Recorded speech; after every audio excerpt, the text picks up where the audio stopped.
mas que a Ana, acho que foi a Ana que mencionou, foi uma pesquisa sobre a Rede Globo. Eu estava muito interessado durante os anos 70 no crescimento da Rede Globo. Ora, a Rede Globo foi uma emissora que nasceu pequena, na época a Excelsior era maior, a Record era maior, a Tupi era maior, enfim, era uma pequena emissora local, carioca, mas os executivos da Globo e alguns que eram publicitários, etc., tiveram a estratégia de se aproximar do Ministério da Cultura militar.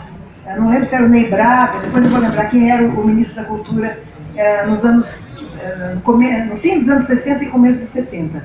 E mostrar, vejam bem, a estratégia do qual nós somos vítimas até hoje, mostrar que era preciso levar uma imagem boa, positiva do Brasil para todos os recantos mais isolados do Brasil. Vejam bem, estava começando a guerrilha do Araguaia e a gente não sabia.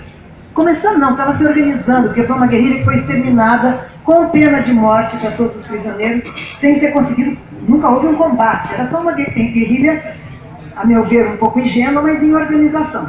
Bom, nessa mesma época, surge um grupo de executivos de uma pequena emissora que quer crescer e diz: nós podemos levar uma imagem positiva do Brasil em reuniões no Ministério da Cultura, no Ministério da Educação, no Ministério Superior de Guerra. Isso eu tenho no começo da minha pesquisa sobre a Globo. Nós vamos levar uma imagem positiva do Brasil nesses rincões isolados onde pode haver insatisfação. E aí a Globo foi a primeira emissora a ocupar a Rede Embratel. A Rede Embratel foi a primeira que pôde transmitir uma imagem televisiva simultânea. Hoje em dia isso é banal para nós, a gente assiste qualquer coisa de outros países, etc. Mas nos anos 70 isso foi importantíssimo.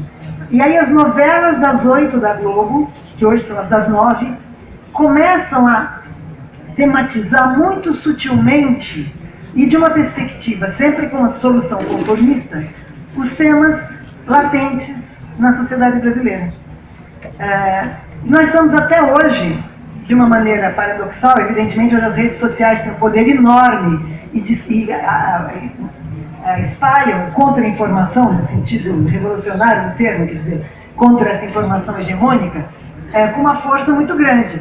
Mas a gente tem que pensar que até fim do século XX, a televisão é que nos dava essa certeza imaginária de que em país nós estávamos.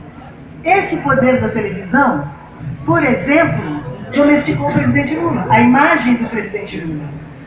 Quando Lula tomou o poder, quando ele foi eleito em final de 2002, né, para começar a governar em 2013, quem acompanhou vai se lembrar disso. A diferença do discurso que o Lula fez na Paulista, que era um discurso de esquerda, que era um discurso de um presidente que achou que finalmente ia fazer justiça social, representar uma classe oprimida, era um discurso, eu não sei repetir, mas era um discurso de esquerda.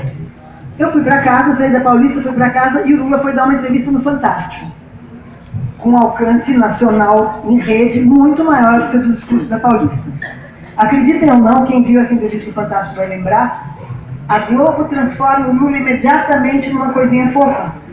O Lula virou uma coisinha fofa. Começaram a falar da mamãezinha, da infância pobre, ele chorou, todo mundo chorou, Fátima Bernardes chorou, domesticaram a imagem do Lula. Não o Lula, evidentemente, eu estou falando de imagem. Né? O modo como ali ele foi sendo enredado, foi se criando uma coisa sentimental, muito favorável a ele.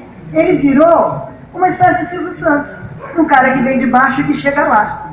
Ora, um presidente que foi não só retirante, nordestino, etc., mas que foi líder operário de esquerda, não radical, ele conseguia conciliar, né? Mas que foi líder operário de esquerda e depois conseguiu chegar a presidente do Brasil, não é o Silvio Santos. A questão importante do Lula não é se ele veio da pobreza e subiu na vida.